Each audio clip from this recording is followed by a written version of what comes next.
আল্লাহ বললেন তোমরা আমার কাছে চাও আর পড়ো রব্বানা হাব লানা মিন আজওয়াজিনা ওয়া যুররিয়াতিনা কুররাতা আ'য়ুন ওয়াজআলনা লিল মুত্তাকিনা ইমামা। ও আমাদের রব, আমাদের কেমন স্ত্রী দান করেন, এমন সন্তান দান করেন যে স্ত্রীদের দিকে তাকালে, যে সন্তানের দিকে তাকালে আমাদের হৃদয়টারে জুড়িয়ে দিবে কে? মুসনাদে আহমদ ইবনে হাম্বলের হাদিস, ফাতেমা রাদিয়াল্লাহু তাআলা আনহার প্রথম সন্তান ইমাম হাসান রাদিয়াল্লাহু তাআলা আনহু, আল্লাহ রাসূলের নাতি ইমাম হাসান যখন জন্মগ্রহণ করলো, বিশ্বনবী নিজে এসে হাসানকে কোলে নিয়ে হাসানের কানের সামনে আজান দিয়েছেন। তাহনিক করা সুন্নাহ।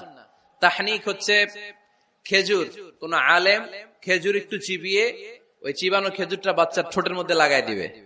আল্লাহ রাসূল সাল্লাল্লাহু আলাইহি ওয়াসাল্লাম বাচ্চাদেরকে এরকম তাহনিক করতেন।